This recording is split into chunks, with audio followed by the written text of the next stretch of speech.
7, 6, 5.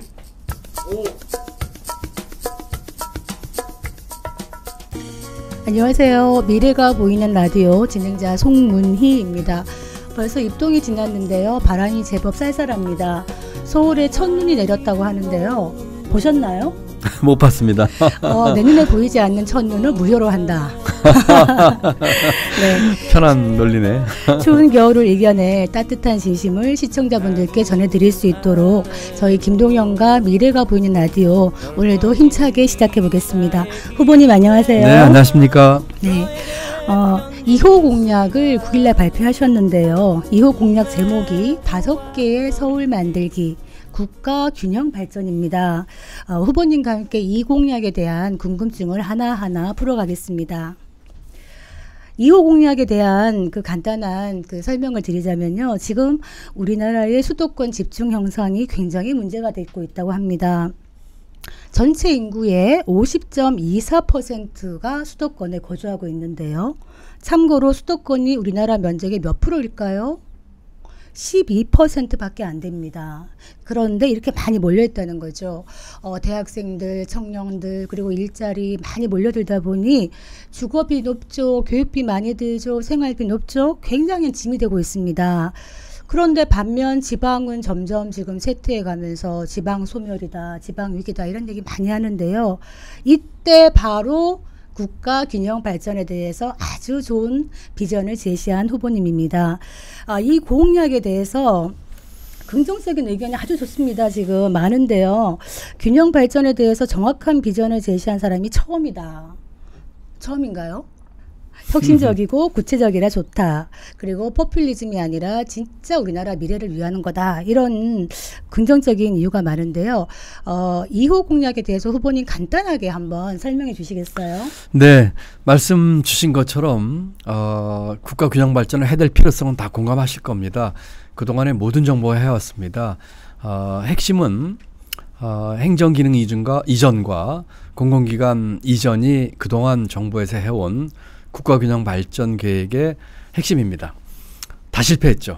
그래서 저희는 단순한 행정 기능의 이전으로는 안 되겠고 경제, 산업, 일자리, 교육, 또 의료와 문화가 함께 어우러져서 균형 발전을 이루는 지역을 만들어야 되겠다. 그래서 저희는 5개 서울, 지금 부울경, 또 대구 경북, 광주 전남북, 대전 충청 이와 같은 식으로 해서 아까 말씀드린 것들이 복합적으로 함께 기능하는 그런 지역균형 발전을 하겠다 하는 것이 저희 공약의 핵심입니다. 네. 그런데 이제 2호 공약에 대해서 조금 걱정스러운 댓글도 보입니다. 여기에 대한 답을 더 잘해 주셔야 될 것 같아요. 네. 서울대 캠퍼스를 지방으로 옮기는 건 현실적으로 불가능한 거 아니에요? 이런 얘기. 그리고 낙후된 지역에 대해서 더 큰 혜택을 주면 사람들이 당연히 글로 갈 거 아니에요? 이런 질문.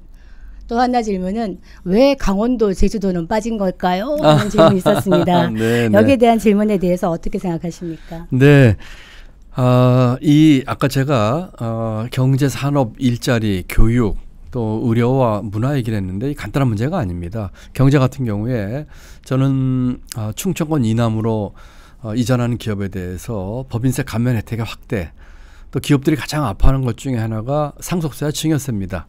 여기에 대한 감면을 이전한 기업들이 고용 유지를 하는 조건으로 주겠다는 얘기를 했습니다. 이 얘기는 지역으로 이전하는 기업들이 고용을 유지할 경우에 지역 인재를 많이 쓰겠죠. 할 경우에 이와 같은 혜택을 줘서 강제가 아닌 자발적으로 가도록 하는 것입니다. 교육도 마찬가지입니다. 서울대학교는 대학원 중심으로 아주 수월성 높은 이 세계적인 대학을 키우는데 대학원은 학부는 지방으로 이전하려고 합니다. 그리고 서울에 있는 사립대가 역시 지방으로 이전할 경우에 거기에 따른 세금과 또 용적구제 혜택을 주는 식으로 규제를 풀어서 갈 수 있는 유인을 만들겠습니다. 서울에 지금 시내에 있는 어떤 사립대학은 이런 규제가 풀리면 20조 정도의 재원을 만들어서 그중에 상당한 금액만 재정 투자를 해도 세계적인 대학으로 바로 만들 수가 있습니다. 이런 식으로 하는 것이고요. 또 강원도와 제주도가 이 5대 초광역권에서 빠져 있다고는 하지만 이것은 초광역권이 아닌 다른 지역 개발을 통해서 또 강원도의 특성에 맞게 또 제주도의 특성에 맞게 개발하겠다 이런 뜻입니다. 요컨대 국민 여러분들께서 어느 지역에 태어나셔도 차별 없이 자기의 잠재력과 또 좋은 교육받고 좋은 일자리를 얻을 수 있는 기회를 만들겠다 이런 것으로 이해해 주시면 되겠습니다. 그 실제로 왜 지방에 계시는 많은 분들이 걱정하는 것이 서울에는 문화가 다 집중되어 있어. 정말 멋진 공연 하나 보러 가려면 서울 가야 되는 거야. 지방의 문화가 척박해. 이런 얘기도 많이 하시고요. 실제로 이제 국가 균형 발전 얘기하면 어렵게 얘기할 것이 아니라 내가 태어난 곳에서 내가 공부하고 직장 가고 거기서 또 좋은 병원도 갈 수 있고 노후를 보낼 수 있는 사실 그래야 되는 것인데 우리나라는 특히나 서울 수도권 집중이 너무나 지금 강하기 때문에 문제가 되는 것 아니겠습니까? 네, 아까 서울대를 포함한 교육 얘기 짧게 하나 덧붙이죠. 세계 어느 나라도 대학 서열 상위 랭킹의 대학이 수도에 한국처럼 몰린 나라는 하나도 없습니다. 미국, 프랑스, 독일 보십시오. 미국의 아이비리가 워싱턴 DC나 뉴욕에 있나요? 아마 하나 정도가 뉴욕에 있는 걸 알고 있습니다. 우리와 비슷한 대학 시스템을 갖고 있는 일본도 저 북쪽으로 홋카이 대학부터 저 남쪽으로 큐슈 대학에 이르기까지 명문 국립대가 전국에 펼쳐 있으면서 나름대로의 특화된 교육을 하고 있거든요. 지금 대한민국의 그 상위 서열 랭킹 대학이 서울에 몰려 있는 것 이거 고치지 않으면 인재 서울 집중, 인구의 서울 집중, 일자리 서울 집중 막을 수 없습니다. 기업도 마찬가지고요. 저희가 의료와 또 문화에 있어서도 이런 부분에 있어서의 이 틀을 깨지 않으면은 해결되지 않습니다. 그리고 이 문제를 해결하지 못하면 서울 집값 구조도 잡기 어렵습니다. 수도권 올인 구조 깨지 않으면은 우리가 그토록 많은 국민이 걱정하는 부동산 문제 해결할 수 없다. 이런 것도 염두에 두셨으면 좋겠습니다. 조금 재미있는 이야기가 될 수도 있는데요. 제가 경북 안동 출신입니다. 안동에서 태어나서 초중고를 대구에서 나왔고요. 지금 서울 생활한 지가 30년이 훨씬 넘었습니다.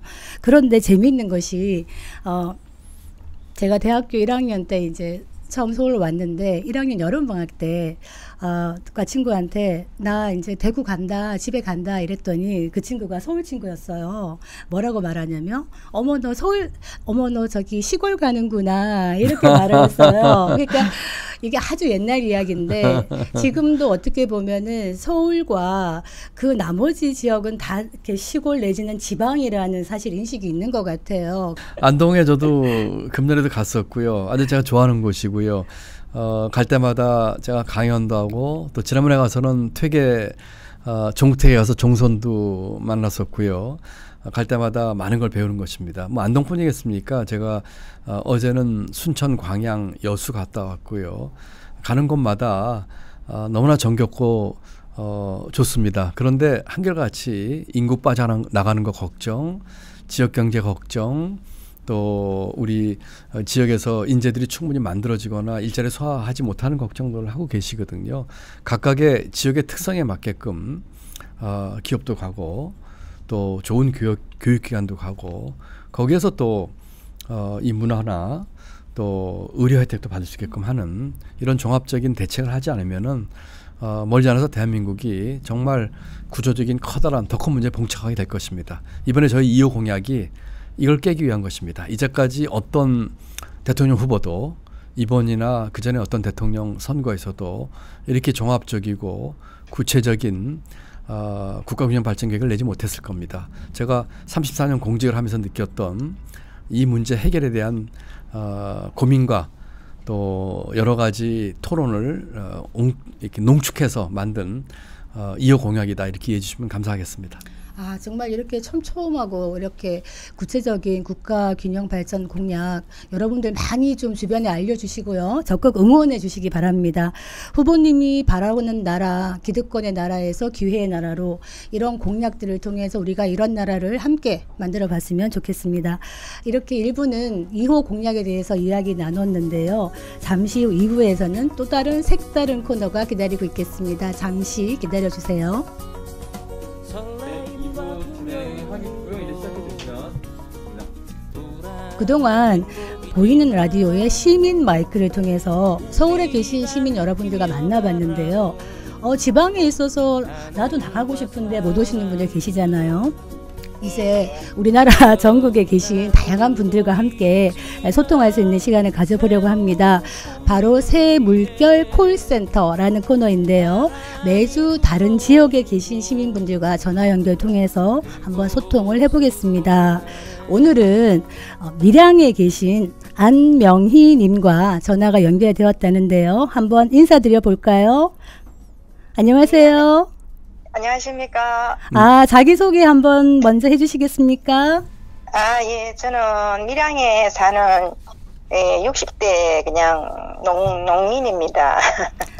네, 안면희님 이제 후보님하고 아주 자유롭게 한번 말씀 나눠주세요. 예. 네, 안사님 안녕하세요. 저 김동현입니다. 예, 후보자님 반갑습니다. 네, 반갑습니다. 네, 네. 예, 수고가 많으시지. 네, 아유 고맙습니다. 네. 예. 저는 좀 밀양 아시지? 네네, 밀양 제가 몇 번 갔었죠. 예. 예, 이제 얼음골 그냥 사과 농사를 짓고 있습니다. 네네네. 예. 후보자님한테 부탁 아닌 부탁인지 아니면은 좀 말씀드리고 싶은 것도 있고, 예. 네네네. 예. 편하게 말씀하시죠. 예. 예. 저희들 사과 이게 이제 농사를 지어 보니까요. 네. 저희는 이게 이제 남편 고향이거든요. 네. 고향이라서 저희들이 이제 정년퇴직하고 이제 부모님 사시던 논도 있고 이래가지고. 네네. 예, 이제 남자분들은 회귀 본능이 있어갖고 고향으로 돌아오려고 그러더라고요. 네네, 회귀 본능. 네. 그래서 이제 있고 이래갖고 여기는 사과 짓는 곳이고 이래서 사과 농사를 네. 지었거든요. 근데 이제 제가 보니까 처음 와서 이게 보니까 그때는 이 사과 이 수확량이 네. 좀 많았었던가 봐요. 그러니까 그게 아마 이게 제가 보기에는 농협에서 이 전량이 수매가 안 되는 것 같고 네. 농사도 농민들이 짓고 판매 할로도 이제 농민들이 개척을 해야 되는 것 같더라고요. 네. 그래서 어느 곳에 가니까 그 사과 이게 많이 이렇게 버려져 있어가지고 네. 사과가 이렇게 못 쓰는 것도 아니고 그렇던데 너무 가슴이 아프다. 아마 그게 수지 타산이 안 나서 그런 것 같던데. 네.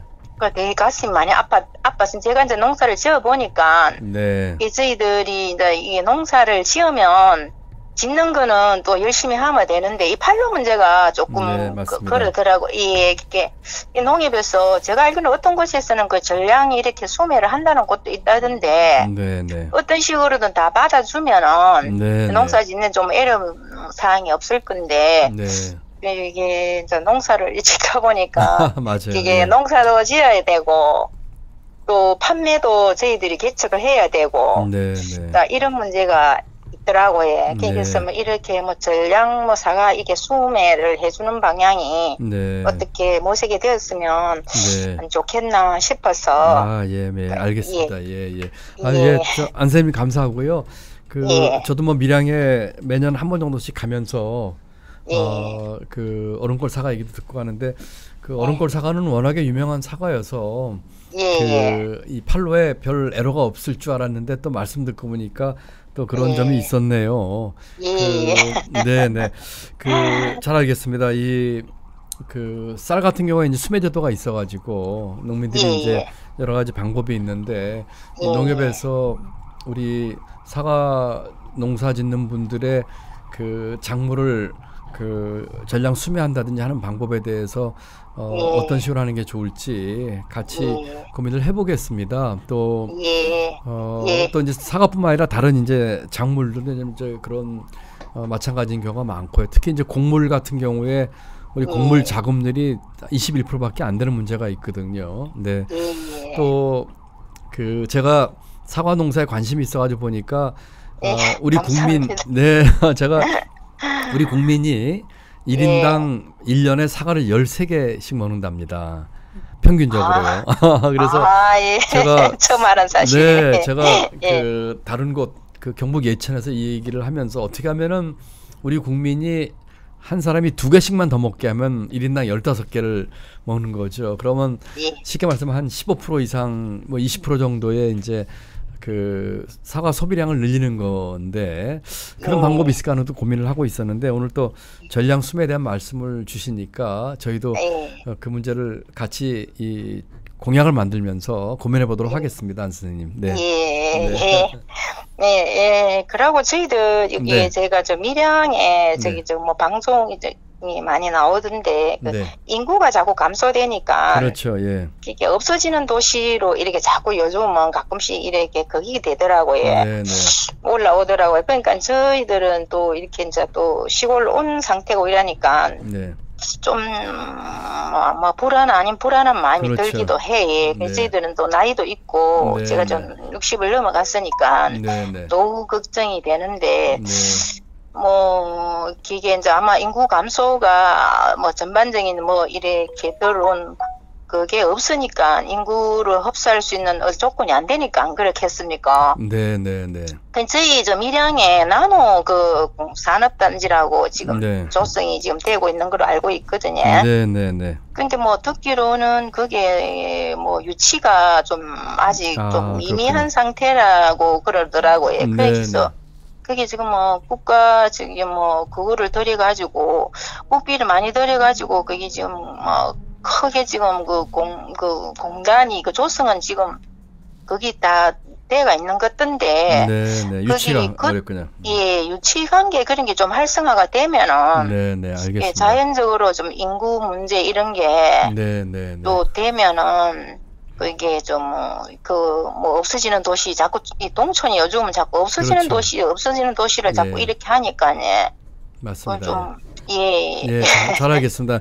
제가 며칠 전에 이제 2호 공약을 발표하면서 예. 지역 균형 발전에 대한 공약을 말씀드렸습니다. 그러면서 어떻게 하면은 경제를 살리고 일자리를 더 만들고 인재를 지역에서 키울 수 있을까 하는 대책을 만들었거든요. 예, 예를 들면은 기업들이 충청권 이남에 지방으로 갔을 경우에 그 어떤 인센티브를 줘서 자발적으로 갈 수 있게 할지에 대한 저희가 공약을 발표를 했고요. 예. 마찬가지로 지역에서 인재를 키우기 위해서 대학과 이 교육의 혁신 이 지방에서 일어나도록 하는 방법, 또 의료와 이제 이 문화도 중요하거든요. 예. 이와 같은 공단이 만들어도 그 많이 안 가는 이유 중에 하나는 정주 여건이 잘 안 됐거나 또는 사람을 구하기 어렵거나 또는 의료나 문화 혜택이 적으니까 그 오기 어렵거나 하는 걸 종합적으로 해결하는 대책을 만들었기 때문에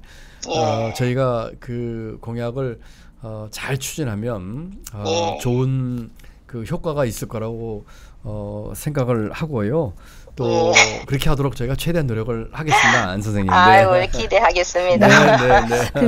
안면희님 그 사과 밀양 얼음골 사과 정말 맛있잖아요. 한번 우리가 일정이 되면 밀양 얼음골 사과 떨어진 사과 한번 주우러 가고 싶네요. 그 흠 있는 사과 진짜 맛있거든요. 참고로 제가 사과 진짜 좋아하는데 전화번호 좀 이따가 제가 물어서 주문하겠습니다. 그리고 무두부님이 늘 걱정하시는 게 농사 지으시는 분들이 걱정 없이 농사만 지을 수 있는 나라 만들겠다 하시니까요. 많이 응원해 주십시오. 예, 감사합니다. 저도 밀양에 조만간에 꼭 한번 가겠습니다, 안 선생님. 네. 예. 가면 뵙겠습니다. 네. 예. 네. 여보세요? 네. 딴 거 한 가지 더 말씀드려도 되나요? 예. 저희들이 지금 좀 제가 그 집값 이 문제 때문에 좀 상실감 이런 게 있어갖고 더 말씀드리는데 뭐 여기 밀양하고 또 관계 없다 할 수도 없고 네네. 그러니까 집값이 지금 서울 쪽에 너무 많이 상승이 돼가지고 네 맞아요. 예 저희들은 지금 도시 생활도 하고 있었는데 저희들이 농촌으로 왔으니까 지금 어떤 생각이 드나 하면은 그냥 뭐 도시 그대로 있었으면은 어떤 가만히 있어도 저희들이 열심히 이렇게 노력을 안 해도 집값만 많이 올라가지고 그지?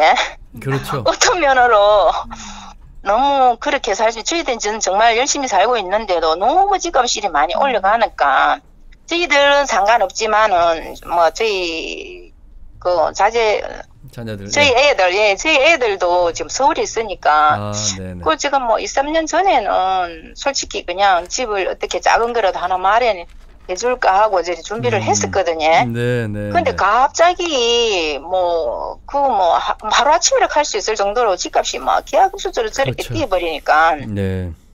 약간 허탈한 감정 아니습니까? 네. 그런 그렇습니다. 마음이 들고 어떤 상실감 이런 게 오더라고요. 아 이거 뭔가 싶은 생각이 들어서 그렇죠. 예, 지금 뭐 그게 집값이 이게 정말로 이렇게 뭐랍니까 어떻게든 이렇게 집값은 이렇게 그거를 서민들한테는 너무 큰 부담이 되고 네, 그렇죠. 예. 그 좀 부모로서 뭐 어떻게 뭐랍니까 진짜로 애들은 좀 열심히 하는 것 같은데도 뭐 어떤 희망이 안 보이는 것 같아가지고 네. 그 문제에 대해서 제가 좀 부장님 말씀드리고 알겠습니다. 싶습니다. 네, 아주 좋은 말씀이시고 정말 큰 문제입니다. 이 서울의 집값 상승으로 그렇지 않은 분들은 벼락거지란 말을 쓰시고요. 그래서 지금 이 문제는 아주 종합적으로 저희가 이제 부동산과 관련된 정책도 만들고 있습니다만 사실 간단한 문제가 아니고 정부에서 일관되고 또 아주 꾸준하게 추진하면서 해결될 문제입니다. 아주 복잡한 문제를 안고 있습니다. 그 수도권에 몰리는 이 현상의 해결부터 시작해서 공급을 어떻게 확대할지 또 다주택자들의 이 투기 문제는 어떻게 될지를 종합적으로 저희가 그 큰 세 축으로 해서 잘 준비를 하고 있는데 역시 저희 앞으로의 공약을 통해서 하여튼 추진할 수 있도록 하겠고 그런 말씀 들으면 저희도 참 마음이 아픕니다. 하여튼 또 이런 서민의 삶과 또 국민의 그 어려운 민생을 해결하기 위해서 저희가 또 정치를 하고 또 출마를 한 것이니까 좋은 정책으로 최선을 다해서 해결할 수 있도록 노력하겠다는 말씀을 드립니다. 안 선생님. 네, 안면희님 감사합니다. 네, 감사합니다. 네, 오늘 시간 내주셔서 감사합니다. 네. 응원합니다. 아유, 예, 고맙습니다. 네. 밀양에 계신 남면희님과 아주 짧은 시간이었지만 뜻깊은 이야기를 나눈 것 같습니다. 농촌을 살리고 지방을 살리고 활력을 구하는 것 같이 해야 될 일이 아닌가 싶습니다. 전화 인터뷰에 응해주신 남명희님께 감사 말씀드리고요. 2부 새물결 콜센터 마무리하겠습니다.